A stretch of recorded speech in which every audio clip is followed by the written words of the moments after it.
Buenos días, buenas tardes, buenas noches. Otra tardecita, nochecita, más bien tardecita para Rocío, que acaba de acabar su jornada laboral. Se pone las gafas porque ha llegado la presbicia. A mí me llegó hace tiempo ya la presbicia. Aquí en España son las 9:38 de la noche. ¿Y por Estuve de allí? negación igual, de negación, pero igual. Acá son las 4:36 p.m., estamos terminando la jornada. Este, Muy bien. Muy bien. Pues aquí muchas yo, gracias, muchas gracias. nada. Aquí estamos para charlar sobre libros, para charlar sobre literatura, con gente fantástica como Rocío, que nos está acompañando desde Uruguay. Nada más y nada menos. Montevideo, otra uruguaya que tenemos por aquí. Un saludo para Uruguay.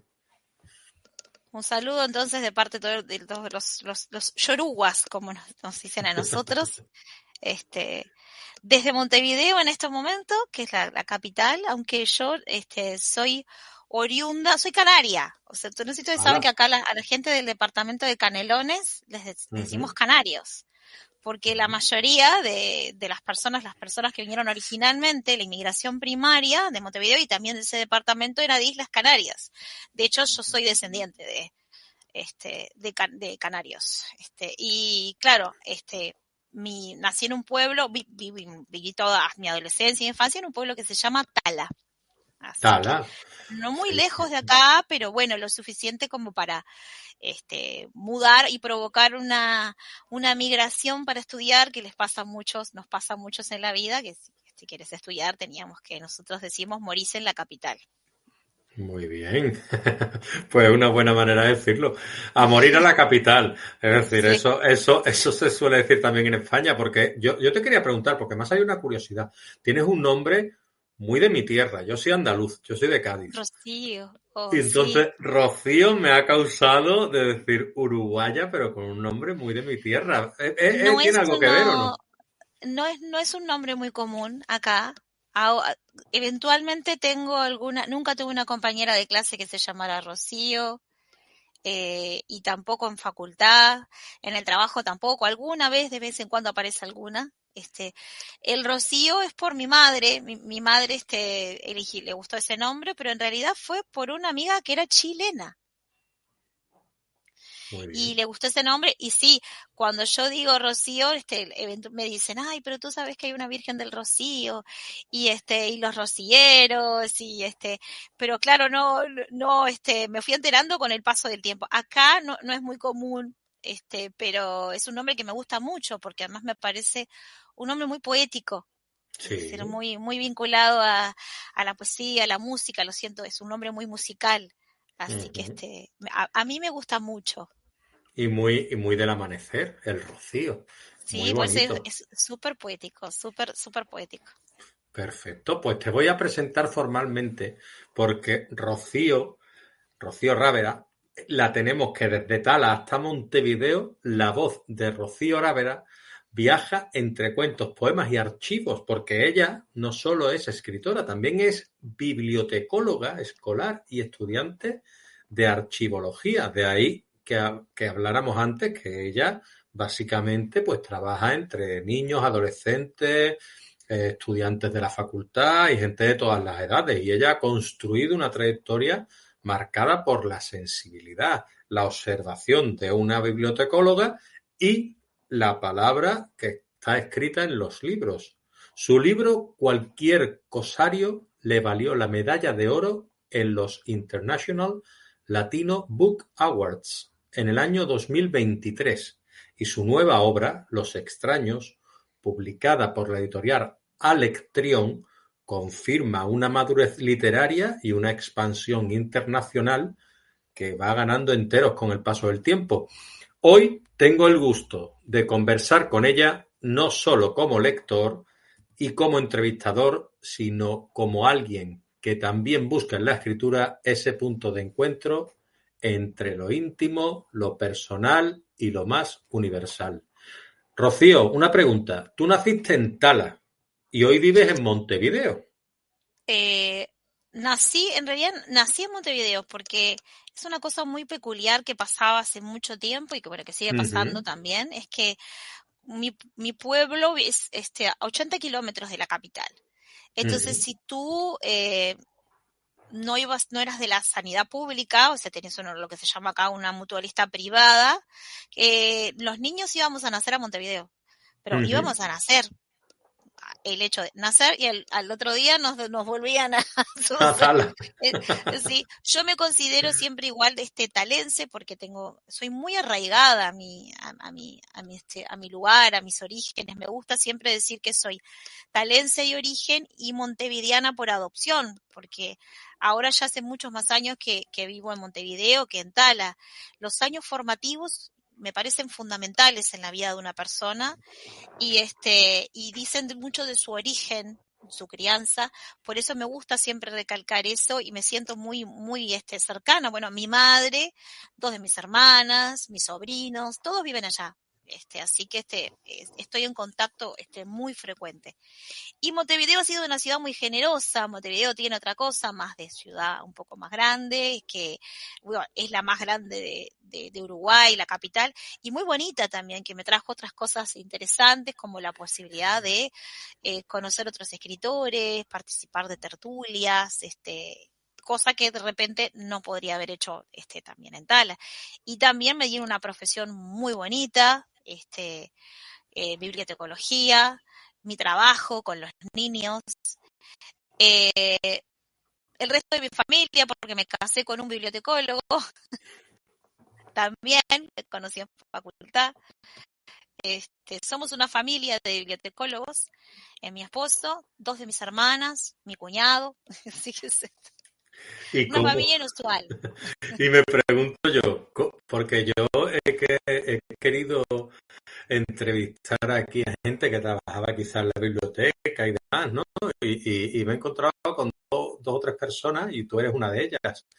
Y yo te quería preguntar, ¿cómo es el hecho de que te guste tanto la lectura, la escritura y además trabajar entre libros y estar casada ya con un bibliotecólogo? Es que en tu casa solo se habla de Muchísimo, se libros, habla ¿no? mucho de libros, está muy presente siempre, pero mi madre, por ejemplo, que es profesora, mis dos padres son docentes, mi padre ya falleció unos años, es docente de música, y mi madre es ya jubilada y profesora de inglés, entonces crecí, y mi madre muy lectora, enamorada de la lectura, y a mí me encantaba.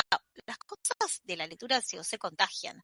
Yo veía que ella disfrutaba mucho de leer, la veía disfrutando. Y entonces tú querés compartir esa alegría, esa pasión, ese disfrute, y claro, se me contagió, este, este, pero estamos muy rodeados por los libros, muy permeados por la lectura.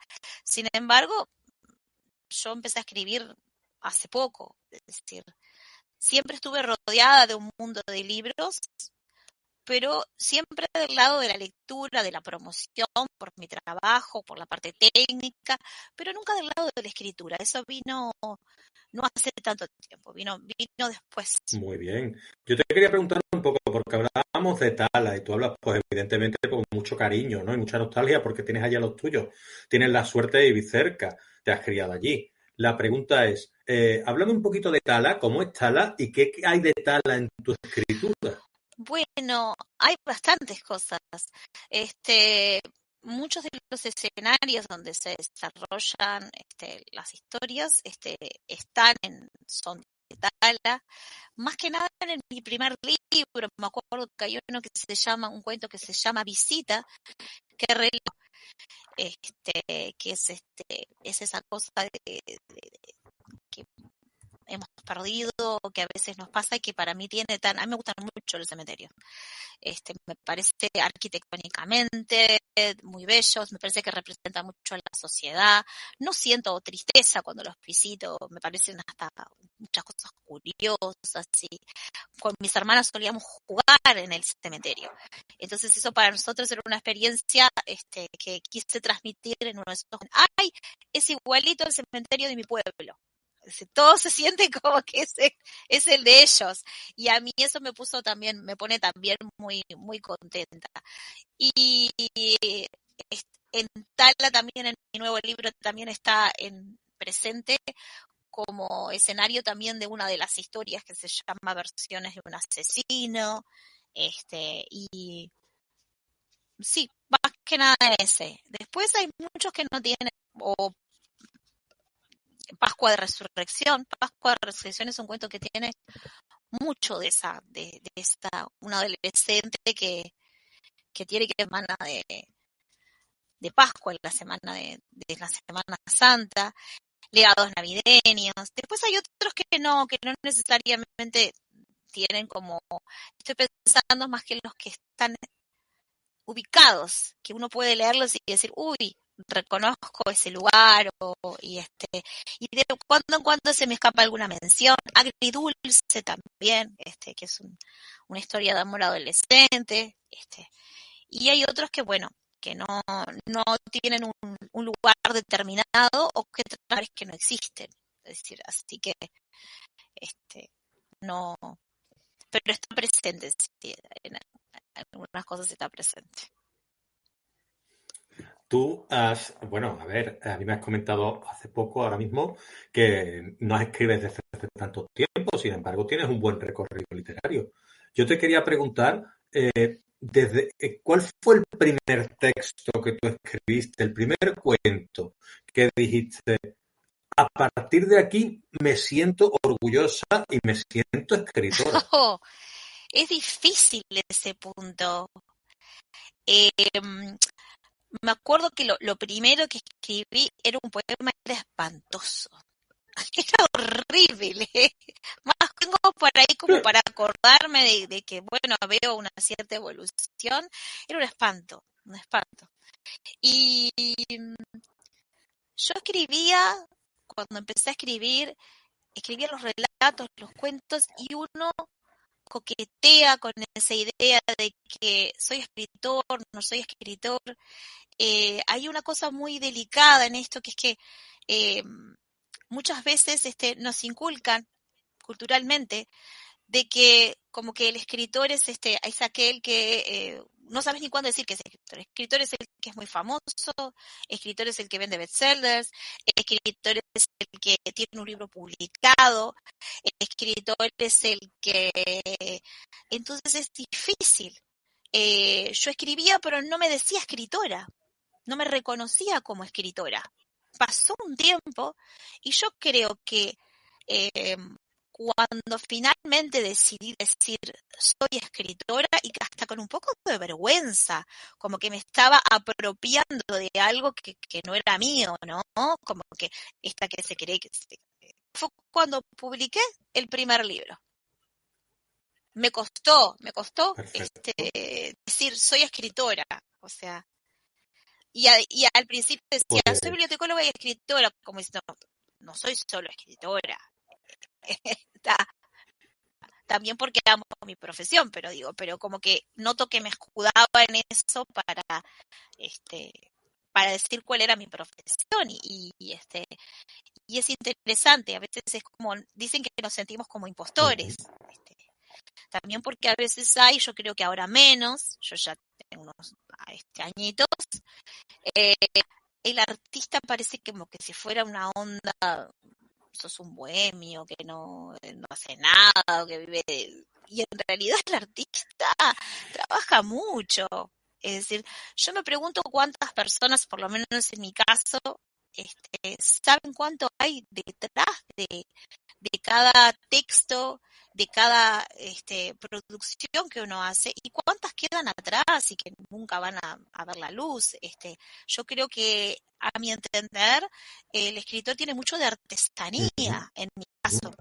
Es decir, hay mucho trabajo, mucha elaboración. No es solamente te cae un rayo y te viene una buena idea, una inspiración maravillosa del cielo y ya está. Es decir, buenas ideas tenemos sí. todos. Buenas ideas tenemos muchas personas. Concretarlas después es lo más, y de una manera buena. Eso es el cómo a veces es Sí. lo más Desarrollarla, interesante. sobre todo, ¿no? Sí, tener la paciencia, tener la oportunidad, la paciencia, el ojo, la intuición, el sentimiento, para entender que esto puede lograr hacer algo bueno, algo. Así es, así es. Pero bueno, aquí estamos en mi experiencia como escritora hoy y tú vienes a contar tu experiencia como escritora. Así que yo te pido que al menos durante estos 45 minutos que yo te quiero como escritora. Sí, soy escritora. Soy Sí, a mí escritora. también. Pero me costó, es decir, eso fue una Me cosa que siento me muy costó. reflejado. Sí, me parece, es interesante eso y es una de las cosas más bonitas. Compartir con otras personas que escriben y descubrí que había un mundo de personas que escribían y muy bien y mejor que yo y que de repente no tenían tenido esto a compartir o así, fue todo otro descubrimiento de un mundo alrededor del libro que yo no conocía. Este, pero Muy bueno, bien. ahora soy escritora, ya digo que soy escritora. Perfecto. Fabián Severo y Paula Simonetti, que son tutores de Uy. algunos talleres que tú has recibido y a los que has ido. Cuéntame un poquito tu experiencia en esos talleres. Yo quería hacer, en un punto, quería hacer un taller de escritura. Y todo venía porque hice un curso de edición de textos con la finalidad de mejorar mi ortografía y mi gramática, que era en un curso en línea que te mandaban las cosas por correo y era en España, no me acuerdo, Lánzate a escribir, portal de escribir, algo, bueno, ni me acuerdo bien, para desarrollar cómo va tu gramática, tu sintaxis, la ortografía, bla, bla, bla. Y decidí contar un cuento. Entonces la devolución fue que estaba bien, pero que si nunca me había preguntado, si yo no veía que tenía cierta facilidad para contar cosas y nunca me había cuestionado si no quería lanzarme a probar algo con escritura creativa. Y me gustó la idea y empecé a probar y cuanto más probaba, más me entusiasmaba, todo para mí, ¿no? Entonces, la dificultad que yo tenía es que como muchas personas que trabajan, es que muchos cursos de talleres de escritura eran a la hora que yo estaba trabajando. Entonces, alguien escuchó mi protesta, porque dije en sala de profesores, no, con compañeros, y no hay ninguno que no sea a la hora que... Y un compañero me escuchó y dijo que también es escritor y con el cual participo en una antología que tiene una editorial. Me dice, conozco 2 escritores que tienen un taller que es todo en forma sincrónica y en forma de correo, porque si bien los 2 son uruguayos, Paula, la escritora, vive en Argentina, Fabián vive en Uruguay. Y entonces dije, uy, eso me interesa. Y así empecé a hacer los cursos se llamaba Talleres a 4 manos, ¿ah? A hacer los cursos con Fabián Severo, nos participó más de los talleres, yo seguí con Paula, y con Paula mantengo una relación muy estrecha e importante porque ella sigue siendo como mi acompañante literaria y también correctora. Una de las primeras personas, la primera persona a veces que cuando le muestro un texto, incluso antes, después pasa si el editor o lo que, pero trabajamos muy bien juntas. Magnífico. Y así fue mi primer acercamiento al mundo de los talleres, que no era ni por Zoom, ni por Meet, no era presencial, nunca les vi las caras, las conocí como los 2 años después cuando la conocí cuando le pedí que me ayudara a presentar el libro en la Feria de Buenos Aires. Es decir, no nos habíamos visto la cara. Y fue muy, muy grato y muy interesante. Ahora ella vive acá también en Montevideo, así que ahora tenemos la dicha de estar más cerquita. Y aunque nosotros a Buenos Aires le decimos cruzar el charco porque está muy cerca. Yo siempre he sido la alumna perfecta en clase, en el liceo y en la escuela, y me acuerdo que me mandaban consignas y cosas y yo nunca cumplía lo que decía. me sentía porque estaba muy presionada por las consignas, entonces había una letrita chiquita que ellos, después de todo, recomendaban lecturas, daban consignas, decían, hice texto, y yo hacía eso, o sea, cualquier otra cosa. Lo curioso es que yo me nutría mucho de esos materiales y a los 2 o 3 meses, o a veces, o al año siguiente, me surgió una idea que había venido de ese taller o de esa consigna, pero que claro, mucho después había quedado ahí flotando y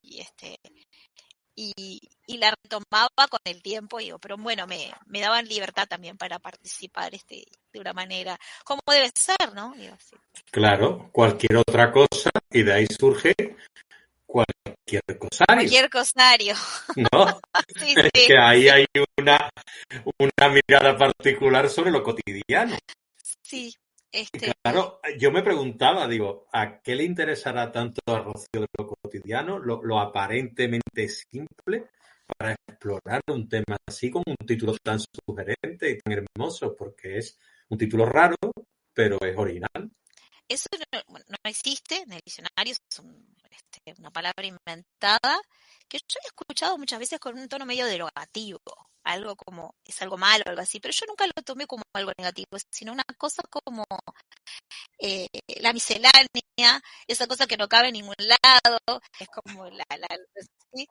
y y entonces me encantó la idea porque cuando yo quise definir qué era lo que quería hacer con mi primer libro, me di cuenta que no tenía ni las mismas extensiones los cuentos, ni eran de un género en particular.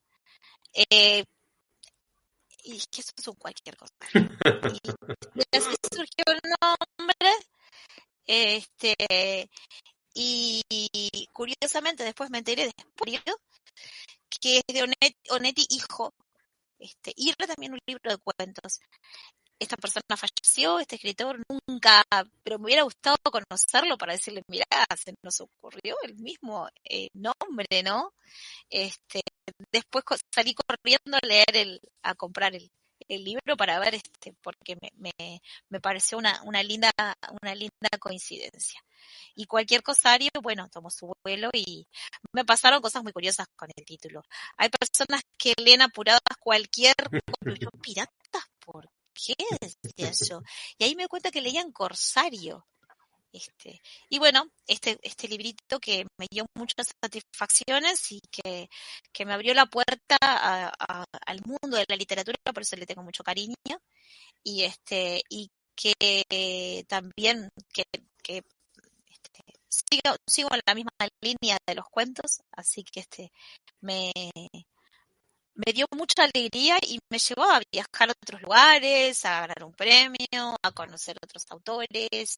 La verdad que sí, fue un comienzo que no me esperaba. Es decir, eh, yo lo publiqué en el año 2022 y después ya en el 2023 como que todo se desarrolló así, medio vertiginoso. Y tanto porque en el 2023 te llega la medalla de oro en los International Latino Book Awards. Y yo me gustaría, ¿y cómo es ese momento? ¿Dónde estás tú? ¿Cómo recibes? ¿Qué sientes en ese momento? Y sí, fue un momento impresionante. Bueno, una parte de la experiencia de ser escritor, ¿no? Y es que sabemos que cuando uno autopublica es muy difícil. Yo al principio estaba contenta de publicar porque dije, me voy a lanzar a publicar el libro porque para mis amigos y es una gran decisión, es una gran decisión. Y después que lo publiqué, descubrí que yo decía, ahora cómo lo hago conocer. Y no sabía cómo. Entonces empecé a buscar concursos y premios y descubrí con un poco de frustración de que no había casi premios para obras ya publicadas, sino que la mayoría eran, al menos acá en Uruguay, para obras inéditas y que el premio que te daban era la publicación del libro. Entonces, en existencia de este concurso, que es un concurso en Los Ángeles, en Estados Unidos, en realidad no es no solo en Los Ángeles, pero que está dedicado a quienes tengan escritores, también de latinoamericanos, españoles y también creo que de Portugal, o sea, y que sean de nacionalidad latinos o hijos de latinos. Y entonces muchas obras están en español y otras también las aceptan en inglés. Entonces, colección de cuentos en español, me presenté en esa categoría. Y dije, atraviesan el mar, el océano, y veremos qué pasa. Los mandé, el último día que se podía mandar, los mandé en un correo privado, y con muy poca, con mucho entusiasmo, pero también como protegiéndome, y eso fue por mayo, y en junio, y en julio tenía que dar la resolución y no me llegó nada, y entonces yo dije, bueno, no gané nada, porque mi idea era, yo lo que quería era ganar una mención, porque había una lista que los que ganaban y otros mencionados, porque yo sé que a veces el espaldarazo de decir tenés una mención te puede ayudar a dar a conocer el libro, es bueno para tu currículum. Y bueno, llegó julio y nadie decía nada y dije, bueno, no gané nada. Resulta ser que habían recibido tantos libros que no habían podido terminar a tiempo con los plazos, se habían pospuesto la fecha de comunicación. Ese correo nunca lo leí, ese correo llegó el spam, revisen el spam. O sea, yo nunca me enteré. Entonces, cuando me llegó la resolución de una Zoom, de un encuentro literario, nada que ver. O sea, estábamos en un club de lectura discutiendo sobre unos libros. Estábamos terminando ahí. Y entonces se me ocurre mirar el celular, chequear y veo que hay un correo de esta organización y entonces mientras estaba, miro, y dije, ay, qué buena gente. Le mandaron a todos los que participaron un correo que decía, adjuntamos la lista de los ganadores, de las menciones y los ganadores. Y yo con el celular como que no aguantaba y miraba como ahora estoy así, digo, ¿qué hago? Y tratando de encontrar en el PDF, en el archivo, la lupita para buscar, no estaba en las menciones, y dije, bueno, está. Entonces me fijo los premiados. ¿Cuándo vi mi nombre? Me fui corriendo de la reunión, desaparecí así de la cámara y pegaste 4 saltos y saltos. Y ese día era un día muy especial en Uruguay porque era el día previo a la fecha de nuestra independencia, que es el 25 de agosto, y el 24 de agosto nosotros acá tenemos una cosa que se llama la Noche de la Nostalgia, en la que salimos se escucha música antigua, y yo estaba en mi casa. Y entonces cuando mucha emoción, yo no lo puedo creer, y también sentí mucha emoción cuando lo recibí. No había ido yo a Estados Unidos, había ido una vez, pero al aeropuerto, o sea, había estado en el aeropuerto, nunca había pisado. Conocí la ciudad de Los Ángeles, la entrega fue en una facultad, en la misma ciudad de Los Ángeles, y mi bandera de la suerte, que era una bandera uruguaya. Entonces, si ven después creo que todavía tengo en mis redes. Te he visto con ella. Estoy con la bandera así como si fuera un poncho. Y me acuerdo que y yo estaba súper feliz, se notaba en la cara, estaba re contenta con mi premio. No pude, fui sola, es decir, porque claro, tampoco podíamos también ir la familia, y entonces me acuerdo que me hice amiga de una chica mexicana, una poetisa muy talentosa que se llama Viviana, y nos acompañamos y estábamos solas, no había ninguna de nuestras familias, entonces nos sacamos las fotos entre nosotras, y confieso que fue una sensación, nunca me había pasado tanto de ser por estar fuera de tu país. Me sentí como muy también representando Uruguay, que yo no soy muy así tipo patriota, pero me había pasado esos días y me pasa a veces cuando voy a otros lugares en que Uruguay no es un país muy conocido. generalmente reconocen Argentina, conocen Brasil, y digo, pero le decís Uruguay y no. Entonces me sentí como un poquito huérfana, te voy a decir, como con deseos de reivindicar que era uruguaya. Así que estaba muy gracioso. Después me preguntaban, ¿y qué hacías con esa bandera? Y yo, era la bandera de la suerte de mis partidos, de los partidos de fútbol, de la celeste, porque acá somos muy futboleros, ¿no? Entonces, claro, entonces dije, la saqué, y dije, si gano me la pongo y me saco la foto con la bandera. Muy bien, y eso hice. Muy bonito, muy hermoso el momento, es bueno rememorarlo. Y luego viene tu nueva obra, que quiero hablar de ella también, Los extraños, que llega con un título que invita a la curiosidad. Yo quisiera preguntarte, aparte de que me enseñes la obra, por favor, y me hables un poco de qué oculta ese nombre. Enséñame la portada. Esta es muy la chula. portada. Ajá. Muy bien. ¿Qué representa la portada? ¿Es un edificio? Es un edificio y un hombre que mira con extrañeza, un edificio enorme, como ahí perdido, porque cuando yo fui a esta entrega al editor, el director de la editorial Electrión, que es una editorial ecuatoriana, que él había ido en representación de un autor que había estado nominado, y Camilo Larrea. Entonces, seguimos en contacto y hubo una propuesta, entonces primero de representación y después yo dije, tengo un libro, entonces él sacó esta foto que me parece fantástica. O sea que esta foto representa un edificio, creo que es un edificio público en Ecuador, en Quito. Ajá. ¿Y la sinopsis cómo es? ¿Me la puedes leer? Y la sinopsis dice: inesperadas presencias, historias provocadoras, personajes tan cercanos como extremos. En su segunda colección de cuentos, la autora nos propone un juego lírico y magistral, con estos relatos cargados de profundidad, misterio y búsqueda. Muy bien. ¿Y qué oculta esa extrañeza de la portada? ¿Qué oculta la extrañeza? Extraño, ¿qué es? Los extraños es el nombre del primer cuento que aparece en el libro. En este caso, yo los cuentos que fueron producidos en distintos puntos desde que empecé a escribir, desde los primeros hasta los últimos, en distintos momentos de mi escritura, y yo veía que se iban agrupando, que les encontraba un hilo conductor, que les encontraba una cosa en común, y que era ese deseo de explorarles, ya sea desde una extrañeza que viene de lo cotidiano, o una extrañeza que viene de un cuento que tiene que ver con la ciencia ficción, o algo que no, la fantasía, o algo que no se puede explicar.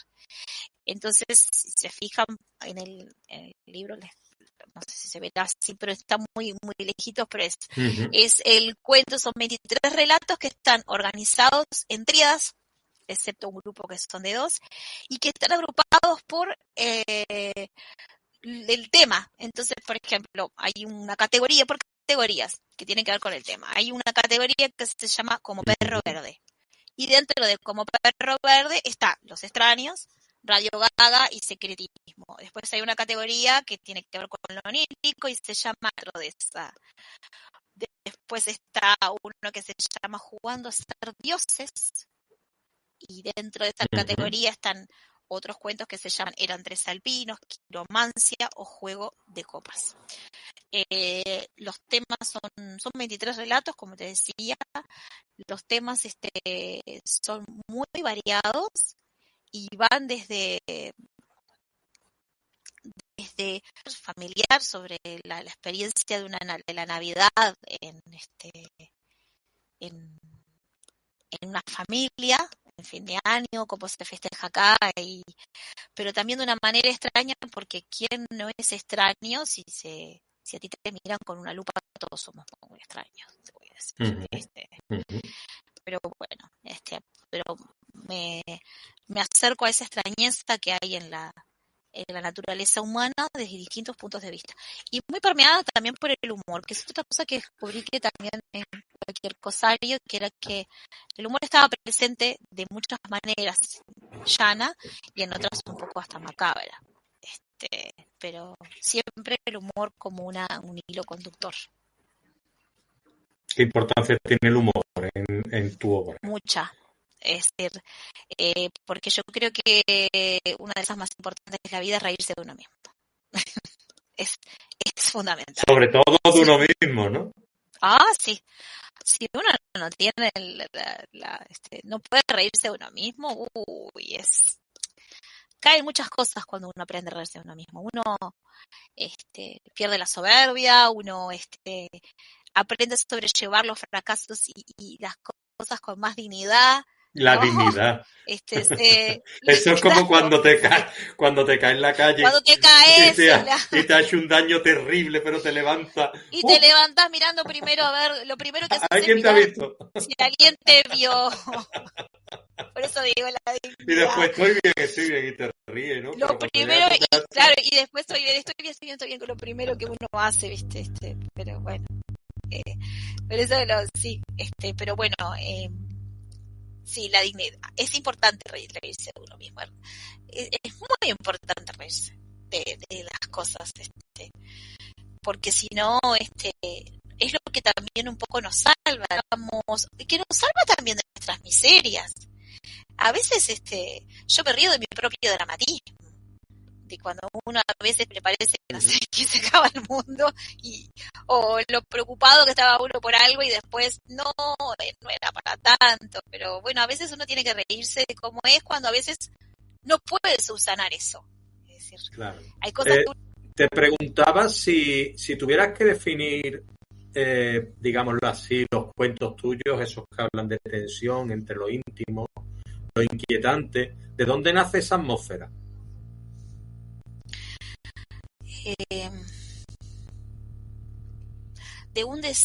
No sabría definir de dónde nace. A mí siempre me gustó lo inquietante, lo extraño, pero coqueteando a veces con el misterio, pero no con el terror directamente.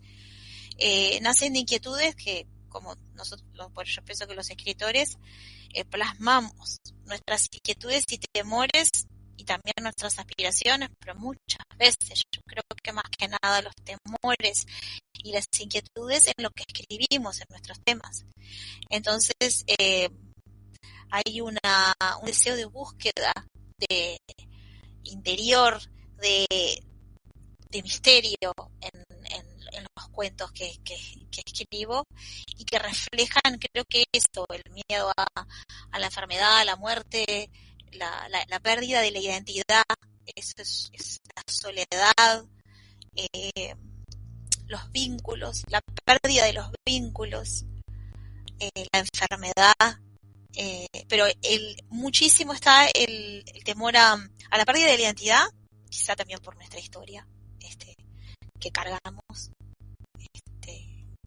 como sociedad, y también y en lo personal más como individual un miedo a la alienación, a perderse, a desaparecer, a ser invisible, no tanto el dolor, es una cosa que o más que no tanto el dolor, todas esas cosas y esas inquietudes que uno tiene se permean en la escritura y no necesariamente de manera consciente, yo creo. Muchas veces creo que una de las cosas más lindas es que uno descubre cosas de su escritura y de sí mismo cuando tiene la devolución de lo que otras personas leen de ti. Uh-huh. Es impresionante. O a veces hay personas que se dan cuenta de cosas que, a veces yo les digo, me preguntan por una interpretación o algo y me dicen, ¿tú hiciste lo hiciste a propósito? En algunos casos sí, y en otros casos nuestro inconsciente filtra cosas en la escritura que se nos escapan, que va más allá también de nuestra comprensión consciente, yo creo. Que es un misterio y que comprendemos plenamente y que cada persona comprenderá, porque el texto solamente se completa cuando es apropiado por cada persona. Por lo tanto, de mi texto habrá infinitas versiones comprensiones y mundos, que esa es la maravilla, de acuerdo a la persona que los lea. Claro. Porque también tienen que ver con tu experiencia vital. Esto tiene mucho que ver con nuestra experiencia de lectores.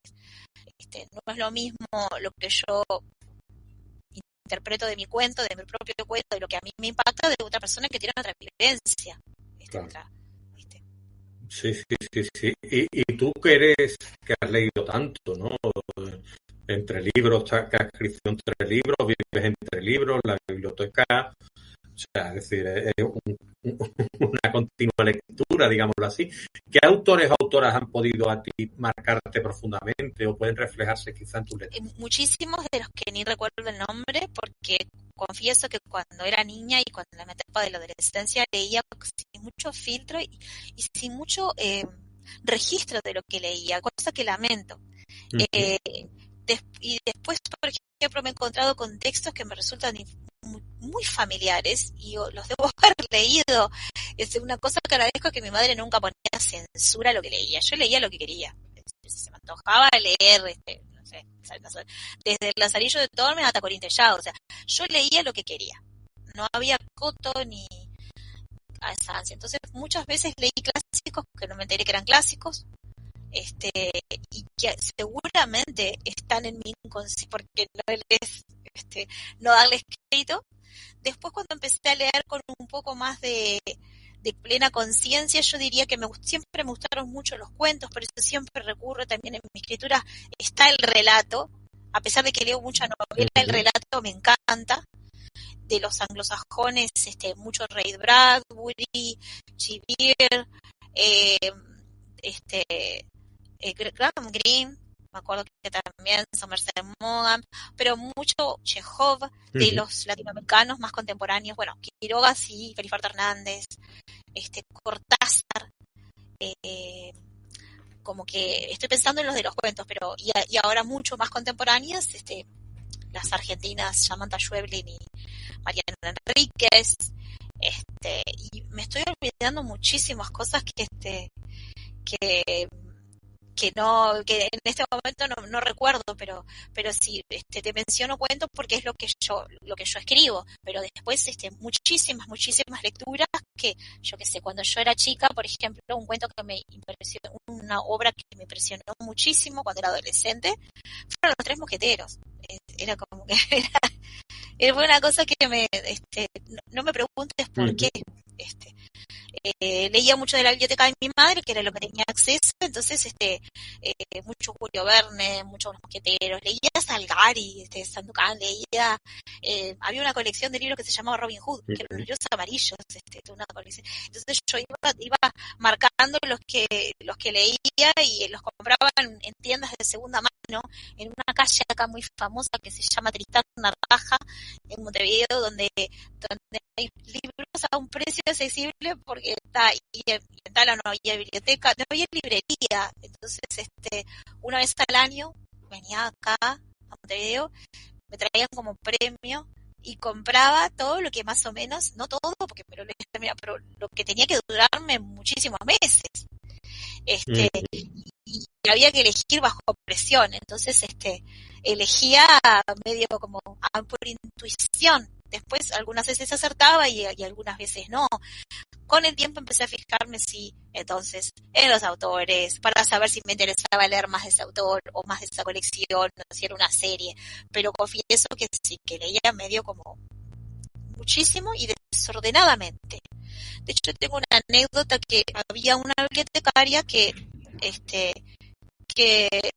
tenía muy estratificado, tú niño, lees niño, y eran libros para chiquitos, no había para juvenil, había un estante, y después a mí no me dejaban sacar novelas, porque las novelas eran para adultos. Entonces, yo estaba re frustrada, porque un día descubrí que había una obra que estaba en los dos lados, y le fui a reclamar, que era justamente Los Tres Mosqueteros. Los Tres Mosqueteros está en juvenil y lo tienen en adultos. ¿Por qué no me dejan a mí leer adultos? No me dejaron, me mandaron al lugar, entonces yo me doy vuelta y toda una pared atrás mío decía el letrero literatura. Y era obras de todo tipo, poemas, obras de teatro, novelas, todo que ellos consideraban literatura alta, ordenadas por orden alfabético. Entonces me di vuelta y le digo, literatura en sí, porque literatura es buena, ¿no? La literatura puedo leerla. Y no me pudo decir que no, así que empecé, Anónimo, Tarillo de Torres, Calderón de la Barca. O sea, empecé desde la A hasta la Z, me leí todo ese estante solamente para llevarle la contraria, porque como era lo que me dejaba leer. Así que leí cosas que no tenían mucho sentido, entre ellos clásicos como obras de Goethe, decía Calderón de la Barca, todas las obras de Shakespeare, mucho teatro también leía, a pesar de que no lo escribo. Entonces era en orden alfabético, lo que cayera. Y ahí te curtiste, ¿no? Y ahí me nutrí de muchas cosas que quién sabe cuántas cosas me he perdido y que eran, en ese caso eran considerados clásicos. Muy bien. Y viviendo prácticamente en una biblioteca, presentaciones, celebraciones, eventos literarios, certámenes, ¿qué te aportan a ti todo ese tipo de encuentros entre autores y viviendo entre autores como compañeros que me has dicho? ¿A ti qué te aportan a tu día a día, a tu escritura? Me aporta muchísimo. Es decir, primero que todo es que es un sentir, el oficio del escritor es por una parte muy solitario, al menos yo siento es que cuando yo estoy con mi obra soy solo yo y mi obra, al principio, en un momento, puede ser como una cosa así que te sentís. Y por otra parte, esa parte social te la da el contacto con otros colegas, ¿no? Y eso fue lo que conocí en las tertulias también, que era muy como arropada por una comunidad que no sabía que existía y que escritores que también trataban de hacer lo suyo, de que disfrutaban de eso, y a veces solo nos juntamos a leernos y a disfrutar, otras veces nos ayudamos o vamos a presentaciones de libros, y como que hay espacio para todo. Y yo creo que esto también da la parte social que a veces uno necesita y que no es solamente estar con la página y en mi caso con el cuaderno y el lápiz, sino también un mundo que existe, una meta escritura, una sí, cosa que va más allá de la escritura y que tiene que ver con una comunidad de escritores que puede ser comunidad, pero, o no, la comunidad sería algo más organizado, pero que existe un mundo de escritores y que puede ser muy enriquecedor. Es decir, y desde que empecé a escribir, empecé a formar una pequeña colección en mi casa que tiene que ver con esto, de fijarme más en también lo que tengo alrededor, en los escritores locales, no solo en los que están afuera. Estupendo. Y yo te quería preguntar, porque ya nos acercamos al final, si tuvieras que elegir 3 palabras, ¿cuáles serían para identificar, para definir tu voz narrativa? Frescura, misterio, profundidad. Pues 3 palabras perfectamente elegidas. Y una pregunta, porque, claro, tú trabajando en una biblioteca y siendo tan observadora, porque una escritora tiene que serlo, y se te ve, ¿no? Por lo que me has contado antes, entre bambalinas un poquito.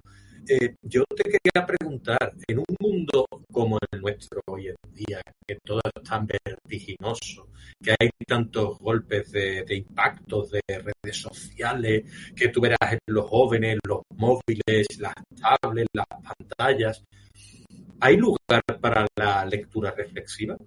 Sí, yo diría que sí. El problema es que y no solo los niños y no solo los adolescentes, yo como adulto a veces me siento que estoy como sobregirada, sobreestimulada, es decir, me lleva un ritmo y creo que todo el mundo se está dando cuenta de eso.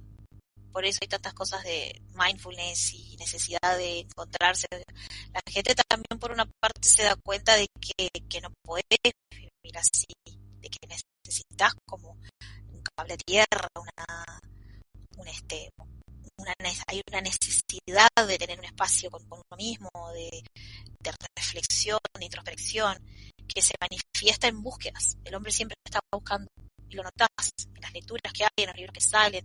El hombre busca siempre, y yo creo que hay cierto frenesí que algunos buscan dejar, o buscan un alivio, un espacio en el que se pierda ese frenesí y esa locura. Hay muchos que lo encuentran en la lectura, hay otros que lo encuentran en la música, o en otras prácticas artísticas. Me parece que hay una gran sensibilidad también por expresar, que de repente capaz que más que antes, que eso es una cosa buena. Siempre hablamos de las cosas que son negativas y hablamos también de las cosas que son positivas. Yo noto que en estos momentos hay una sensibilidad y un poco menos de juicio que la generación de mis padres y yo con respecto a lo artístico. Que eso me parece precioso. Es decir, si yo el día de mañana digo que quiero un museo y que me encanta ver cuadros, nadie me va a decir está loca. Que va a estar haciendo.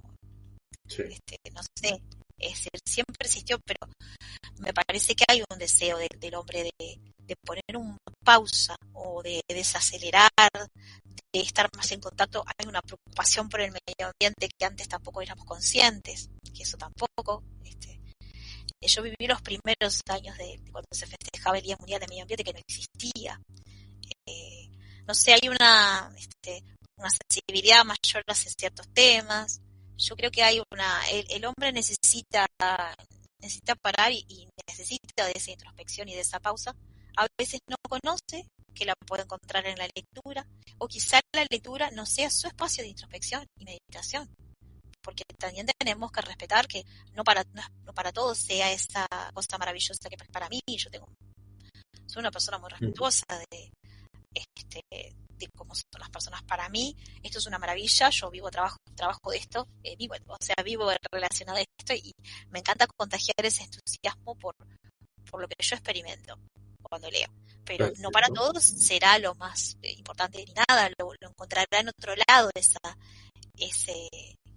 riqueza, pero hay gente que no la conoce, que no ha encontrado esa satisfacción, esa alegría, esa cosita que te hace engancharte con una historia, con un libro, con la voz de una persona que te puede hablar de hace miles de años. Que es maravilloso que tiene la... Sí, quizás nos haga falta eso, ¿no? Escuchar un poco a los ancianos, ¿no? Como se hacía antes, ¿no? Estamos hablando de que a veces leemos cosas que los temas se repiten y las preocupaciones también, y nos hablan de cosas que nos hablan desde épocas de hace miles de años. Sí. Esa es una maravilla que tiene el arte, ¿no? Sí. Así es. Y siempre se quieren contar las historias, y a todos y a los que vienen después les interesa. Por ejemplo, yo trabajo con niños y me gusta mucho hablarles de mitología, y me parece fascinante que a los niños les encanta, las leyendas les encantan. Y yo pienso, por ejemplo, no sé, el año pasado fue el tema, nosotros tenemos un tema, ¿sí? Los mitos griegos, y yo observaba con fascinación cómo ellos responden a estas historias que son atemporales en el fondo, que con un debido contexto y una introducción y una entrada en el ambiente y todo, ellos entran en las historias. Este año vamos a ir por los egipcios.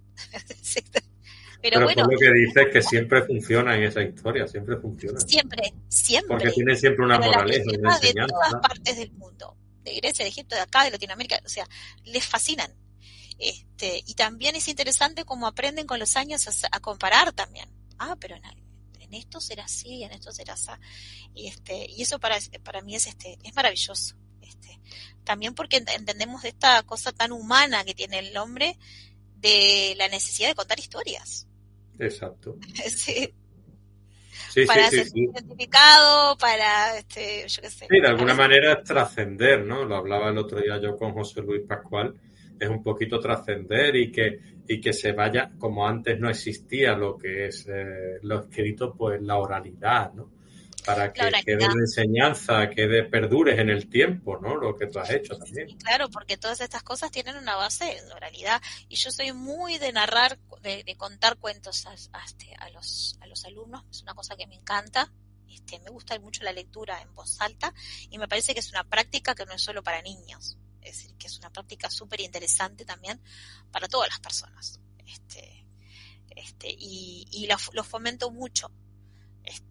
Me gusta mucho leerlos, leer cuentos a los niños, a los grandes, es muy, muy interesante como la gente engancha con las historias. Muy bien. ¿Y qué proyectos literarios futuros puedes contarnos, Rocío, que tengas tú? Ya tengo mi proyecto literario más cercano, que es una cosa que hace tiempo que quiero hacer, pero que no he tenido tiempo, es un poemario, porque como te decía, lo primero que escribí fueron poemas, aquel poema espantoso, y es una cosa que me debo y que me gustaría hacerlo.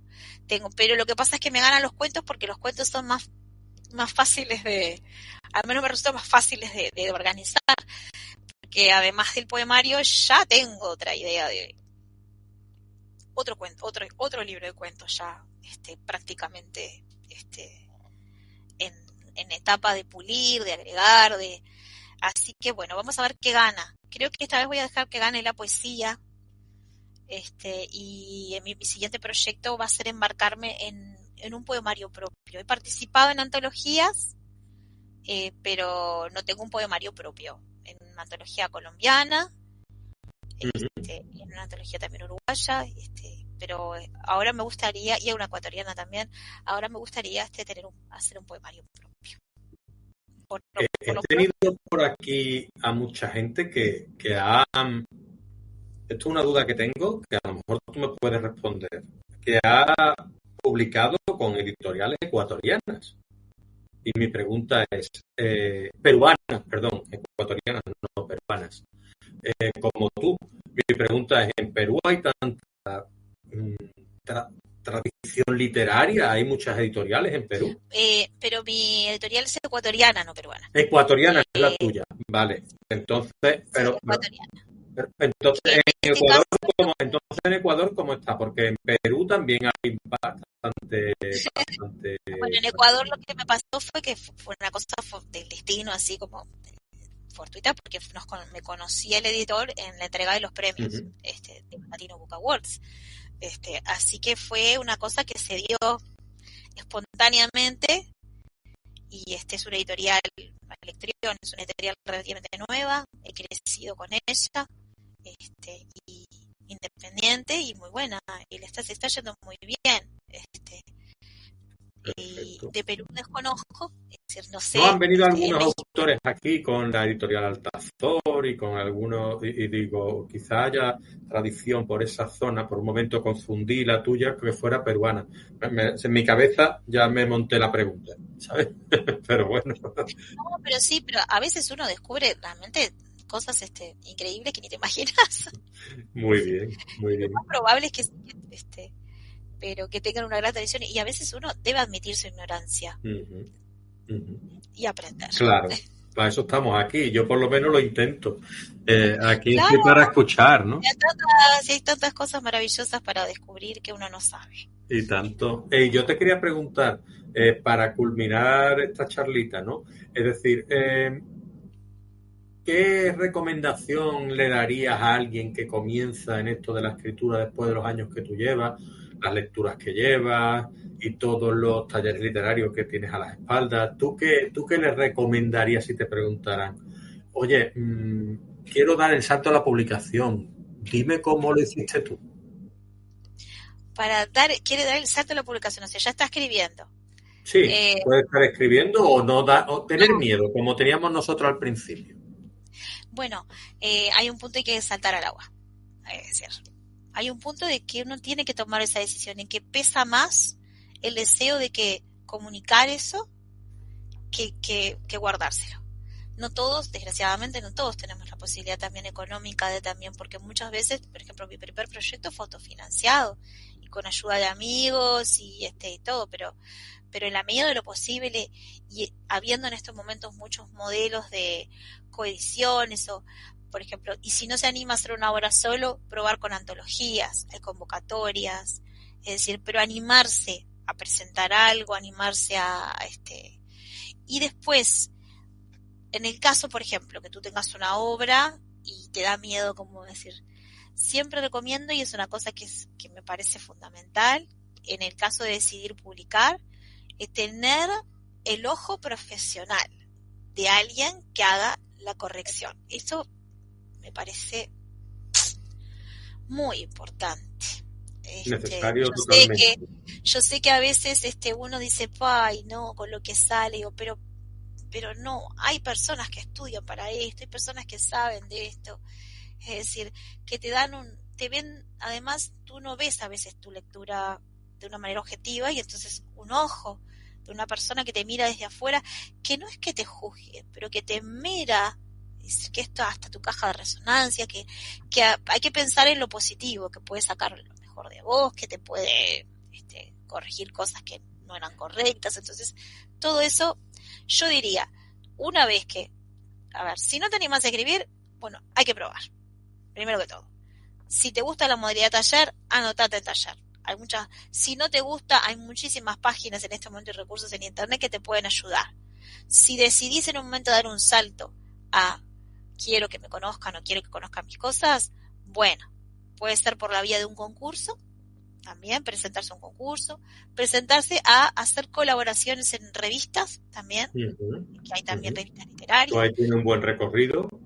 Sí, eso también te genera como y puedes hacerte conocer. Lo único que a veces es que, sí, porque la tercera vía puede ser también presentarlo a una editorial, es que te piden que sean cosas inéditas, y si ya las publicaste, a veces claro, eso te corta un poco. Pero bueno, claro, hay muchas maneras y hay que tomar decisiones, a veces, y no arrepentirse. Si yo me autopublico, entonces puedo compartir el material y lo que sea, pero después tengo que hacer solo todo. Claro. Sí, pero la corrección es imprescindible. Pero la corrección es una cosa que yo no obviaría. En estos momentos existen también muchas cosas, muchas empresas que hacen servicios, se llaman servicios de editoriales, que no son editoriales tradicionales, pero que te hacen los servicios de corrección y en distintas etapas. Y creo que estamos en una ese ser autopublicado no tiene por qué ser sinónimo de que no sea de buena calidad. Cuando yo decidí autopublicarme, dije, esto tiene que estar con una calidad de buena corrección, con una buena maquetación, con una buena diagramación, tiene que tener el ISBN, el registro legal, tiene que tener todas las cosas que, no sé, a mí me parecía como una garantía también de que era una obra cuidada, con esmero. Es decir, y lo recomiendo no saltearse esos pasos, es decir, especialmente el de la corrección, y hacer todas las vías legales de especialmente el registro de ISBN. Sí, ahí salió la bibliotecóloga. Especialmente el registro de ISBN. Que después eso te habilita a que encuentren tu libro en todas partes del mundo solamente con digitar ese número. No cuesta nada, es prácticamente nada registrarlo en el ISBN y tiene mucho más. Pero saltó la bibliotecóloga con él. Muy bien, es como el pasaporte del libro para poder viajar. Sí, exacto. Muy bien. Es lo que lo hace el número único. Pues nada, Rocío, yo te quería agradecer el ratito que has estado aquí con nosotros, que compartas pues eso, tu literatura, tus emociones, tu vida entre libros y el ratito que me ha hecho pasar tan hermoso. Y nada, dejarte a ti este momento para despedirte y decir lo que te apetezca. Bueno, solamente decir que muchas gracias, que para mí fue muy interesante y cuando encontré tu material y yo digo, te escribí, pero me pareció tan interesante mi experiencia de escritor. Yo decía, ¿cuántas experiencias tenemos los escritores a lo largo de la vida y que serían de tanta riqueza para eso, para la gente que comienza o para identificarse, ¿no? Para recordar tiempos en que maneras y formas de ver la vida de cada uno de los escritores. Por eso agradezco muchísimo la oportunidad, se me pasó volando, una conversación muy muy amena y bueno, y los invito a que a quienes llegue este material a que conozcan mi obra. Así que Los Extraños está disponible en estos momentos en varios países, está en España, en Portugal y en varios países de Latinoamérica. yo creo que en España está en Agapea, ¿sí? Pero bueno, si lo buscan por el nombre, Rocío Ravera y los extraños, seguro que lo van a encontrar en internet. Pero bueno, los invito a adentrarse en un mundo extraño, lleno de cosas particulares y misteriosas, y también con mucho humor y un poquito de crueldad a veces también, porque bueno, también sí, aquí Rocío Rávera la podéis encontrar también en Instagram, que sí, con mi nombre, Rocío Ravera. Estoy en Instagram, en Facebook, X lo abandoné. Y antes de despedirnos, hoy nos vamos a despedir de una manera diferente. Y va a ser porque nos vas a leer tú uno de los relatos que hayas escrito y que te parezca el más adecuado para dejar nuestra audiencia. ¿Cómo no? Lo tengo pronto aquí, y es un cuento que se llama Desapareciendo. Empezó a desvanecerse el último día del mes de junio. Fue un invierno frío, de cielo límpido y escarcha en la gramilla. Al inicio, su invisibilidad era como una guirnalda de luces de un árbol de Navidad, intermitente. En una etapa posterior, su cuerpo realizó el proceso inverso a la coloración de su pequeño gato siamés. Sus extremidades se tornaron cada vez más claras, hasta volverse transparentes. Cuando las manos empezaron a desdibujarse, las tapó con guantes, la cabeza con gorros, la cara con bufandas, el cuello con pañuelos, los pies con medias, hasta cubrir cada centímetro de piel invisible. No consultó con los médicos. Sabía que no podían tratar la dolencia que le aquejaba. Tampoco quería ser parte de un cirque du freak, una rareza que pudieran exhibir. Descubrió que la transparencia no anulaba ni disminuía sus sensaciones corpóreas. La ingesta de comida era otro misterio. Apenas entraba por su boca el alimento, se amparaba en su recién adquirido don. Por un breve lapso se resistió, con máscaras, maquillaje, con harinas y polvos de colores. Consideró tatuarse, pero nada de lo que intentaba era duradero. Todo se diluía en su piel. Cada día agregaba algo más a su ritual matutino. Se paraba frente al espejo del baño y se embadurnaba la cara con base de maquillaje. El acabado era complejo y por partes le fallaba. Inevitables los lentes de sol, dado que no podía maquillarse las pupilas. Complementaba su atuendo con un pañuelo en el cuello y un sombrero. El resultado era una picuda nariz y un agujero por boca. Fue por eso que dejó de hablar en público. Apenas farfullaba detrás de los hilos que rozaban los labios. Se aproximaba el verano y la ropa lo agobiaba. Mientras los árboles se poblaban de verde, la voz se le deshilachó en finos hilos sedosos. Se le fue agotando, como agua de aljibe en tiempos de sequía. Una mañana se miró al espejo y dejó el maquillaje en suspenso. Salió a la calle despojado. ¿Acaso existe el pudor si nadie mira su desnudez?